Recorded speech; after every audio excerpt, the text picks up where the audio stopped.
Hablemos ahora de lo que es impulso lineal y angular, para que vean qué pasa cuando yo le pego una fuerza impulsiva, con una fuerza impulsiva impacto con un cuerpo, a ver qué le pasa en ese instante pequeño, ¿se acuerdan? Cuando es un impulso, un delta t pequeño, qué movimiento subsecuente va a seguir con ese cuerpo. Imagínense una varilla, una regla sobre una mesa sin rozamiento, ¿sí? Esto está no vertical, por supuesto, sino una mesa horizontal, ¿no? Entonces, yo le aplico una fuerza impulsiva y se la aplico justo en el centro de masas. Ahí, justo en el centro de masas. ¿Cómo va a salir la varilla? Bueno, si lo vemos, va a salir paralela a sí misma y se va a mover con una cierta velocidad inicial. ¿Por qué pasa eso? Miremos lo siguiente. La fuerza externa es igual a cero, como ven, perdón, distinta a cero, disculpen la fuerza que le aplico, por lo tanto hay una variación de la cantidad de movimiento. ¿Sí? La fuerza externa entonces es delta P sobre delta T, aplicando la segunda ley de Newton. P final menos P inicial dividido delta T. P inicial es igual a cero, entonces simplemente la fuerza externa es P final dividido delta T. Paso delta T multiplicando y me queda fuerza externa por delta T igual a P final. Ya sabemos que esto, ¿cómo se llama? Esto se llama impulso lineal, fuerza por tiempo. Como la fuerza es constante, estamos suponiendo que en vez de ser la integral de la fuerza diferencial tiempo, que sería lo correcto, estamos usando una fuerza constante. Entonces, es la expresión simplificada de lo que es el impulso lineal. ¿A qué se iguala el impulso lineal? Entonces, al cambio en la cantidad de movimiento lineal. En este caso, como la cantidad de movimiento lineal es cero inicial, me queda simplemente la cantidad de movimiento final. Y acá puedo sacar, ustedes saben, ¿no? La cantidad de movimiento final, o la cantidad de movimiento general es masa por velocidad del centro de masas. Entonces puedo calcular esta velocidad sabiendo la masa, ¿sí? Si conozco el impulso, esta es la velocidad entonces de, lo voy a poner acá mejor, de velocidad del centro de masas. Bien, ¿qué pasa respecto a la rotación? La rotación no pasa nada. ¿Por qué? Porque esto, si está en una mesa sin rozamiento, no tiene ningún eje, no está vinculado con ningún eje. Entonces solamente puede girar alrededor de dónde. De un eje que pasa por el centro de masa, ya lo sabemos. ¿Sí? Un cuerpo que no está vinculado con nada, si gira, va a girar alrededor de un eje que pasa por el centro de masa, que sea principal. Entonces, el tau con respecto al centro de masa, ¿cuánto vale? Vale 0 porque justo la fuerza está apuntando al centro de masas. No hay momento respecto al centro de masa, por lo tanto no hay cantidad de movimiento inicial, angular, y tampoco final, y es 0 esa cantidad de movimiento. Por lo tanto, yo le pego esto así y se va a trasladar y no va a rotar. Lo podemos ver si usamos la gravedad. Fíjense, si yo agarro esta varilla y la tiro del medio, hago una fuerza para arriba, un impulso F delta T para arriba, fíjense que no rota, solamente se traslada. ¿Ven? Lo pueden hacer ustedes con una regla, agarrando el centro de masas, se traslada nada más. ¿Ok? Es un ejemplo. Vamos a un ejemplo 2. Ahora le pego fuera del centro de masas, desplazado una instancia D respecto al centro de masas. Desde el punto de vista de traslación es exactamente igual que esto. ¿Por qué? Porque todos sabemos que en un sistema de partículas, en un cuerpo en particular, para la traslación, las fuerzas se pueden suponer todas que están aplicadas ¿dónde? En el centro de masa. O sea que desde el punto de vista traslativo es igual que esto. Va a salir disparado con una cierta velocidad del centro de masa igual. El análisis es igual. Pero ¿qué va a pasar ahora?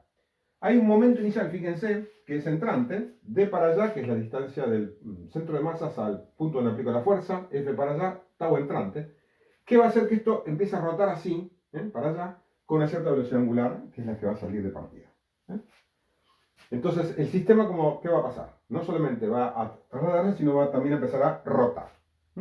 Si está ese rozamiento, estas velocidades, por supuesto, se van a conservar. Una vez que desapareció el impulso, no hay otras fuerzas, entonces, bueno, conservar sus velocidades. Tanto la de desplazamiento como la angular.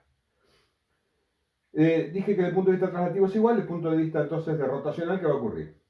El momento de inercia, el momento de la fuerza respecto al centro de masas es la fuerza por D, y eso es igual a delta L sobre delta T aplicando esta segunda ley de Newton de rotación. Bueno, muy parecido a eso que hicimos, L final menos L inicial dividido delta T, y entonces el momento, Fe por esta distancia D, es simplemente LF sobre delta T. Paso delta T multiplicando y me queda esta expresión que está acá. A esto que está acá, que es tau por delta T, lo llamo impulso angular. Es equivalente al impulso lineal. Y aquí es igual al impulso angular al cambio en la cantidad de movimiento angular. También análogo a lo que pasa con el impulso lineal. ¿Ok? Bien. ¿Esto cómo lo podemos simular? Bueno, agarremos esta misma regla y en vez de agarrarla del centro de masa, la agarro de este punto. ¿Qué pasa si la agarro de este punto? Bueno, como ustedes ven, no solamente se traslada, aparte de caerse, ¿no? Gracias a la gravedad no puedo hacerlo esto en una mesa, pero lo podría hacer en una mesa. Entonces va a rotar y se va a trasladar. Va a subir y va a empezar a girar. ¿Ok? ¿Sí? Bien, entonces con eso vemos entonces qué pasa y qué va a pasar. ¿Cómo va a ser? Va a ser un momento entonces de roto-traslación. Se va a trasladar y va a rotar. Pero fíjense que no está en rodadura. Justamente es un movimiento de los que hablábamos al principio de roto-traslación independiente. ¿Por qué? Porque esta velocidad sí depende de la fuerza y de la masa, pero esta velocidad angular ¿de qué depende? No solamente de la fuerza y de la masa, como ustedes ven, la fuerza y la masa, sino que depende de la distancia. Está metida la distancia acá, ¿ven? Esta distancia d. Por lo tanto, omega va a depender de cuán grande sea d. Como ustedes se dan cuenta, cuanto más grande d, más, digamos, alejada está la fuerza del centro de masas, más grande es el momento, más grande entonces es la cantidad de momento angular y más grande va a ser omega. Entonces, como ustedes ven, son independientes. Esta es la misma de siempre, depende únicamente de la fuerza. Mientras que esta depende del punto de aplicación. ¿Sí? Entonces, es un movimiento, como ustedes ven, de roto-traslación, pero totalmente independiente. Sí, esto está en la mesa, entonces, si yo le pego así, va a trasladarse y va a empezar a rotar. O sea que va a ser una roto-traslación con una cierta velocidad del centro de masas que puedo calcular y una cierta velocidad angular que también puedo calcular. Y no tiene ninguna relación entre ellas, como ustedes ven. Ninguna relación. Porque no es rodadura. Es un movimiento de rotación donde la traslación y la rotación son independientes. ¿Ok?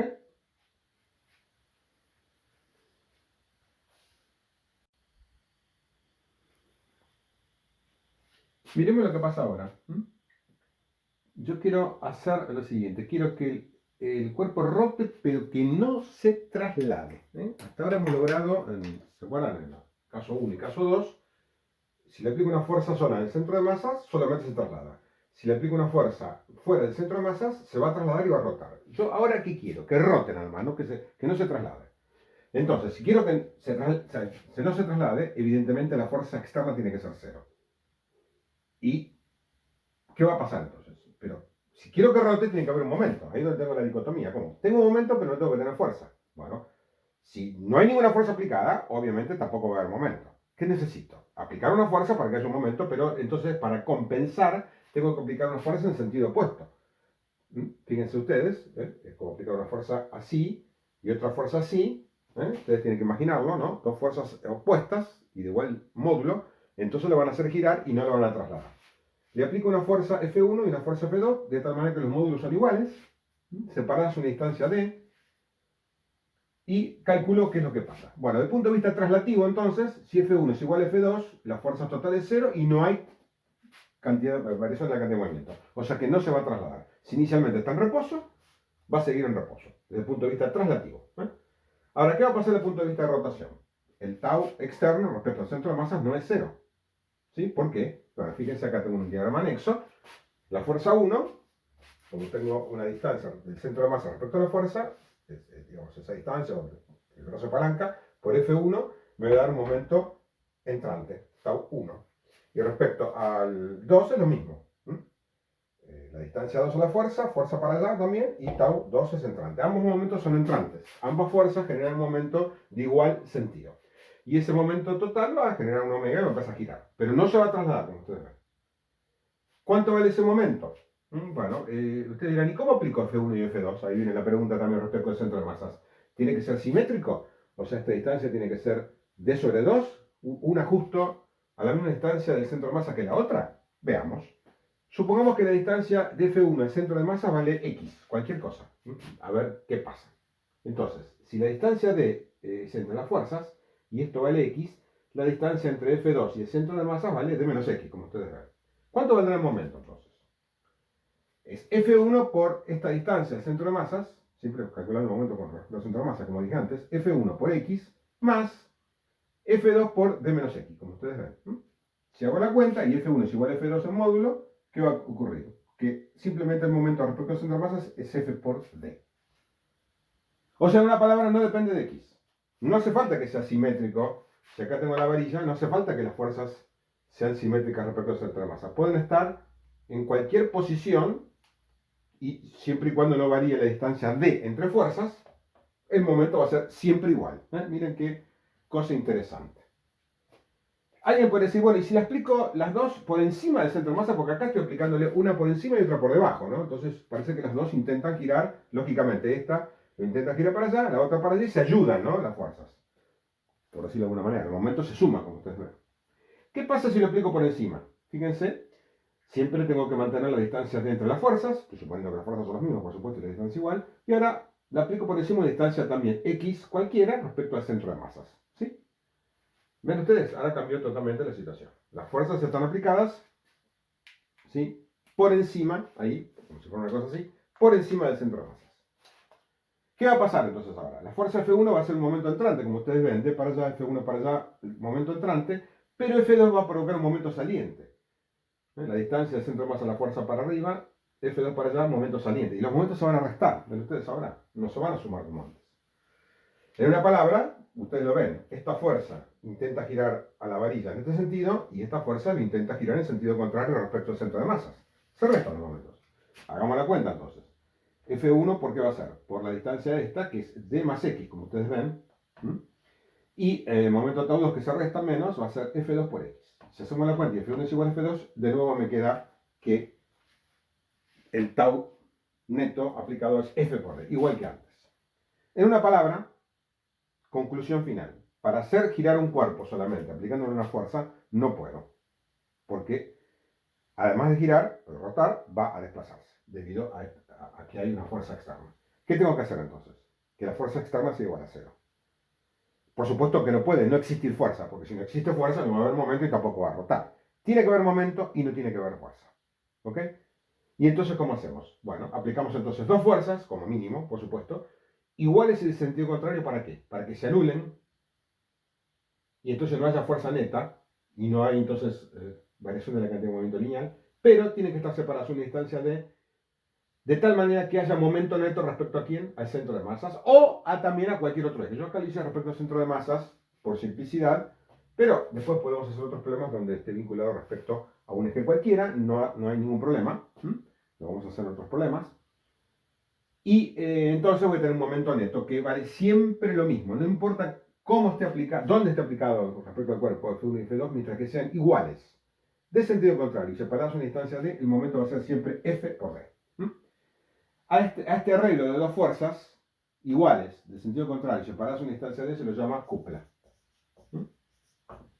O par de fuerzas. También se dice par de fuerzas. O par, a secas a veces. Par.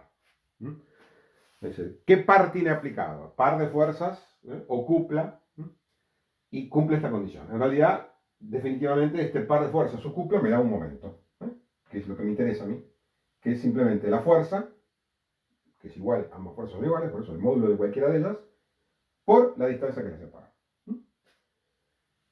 Esto entonces nos permite generar una rotación sin traslación, aplicando fuerzas externas. ¿Ok?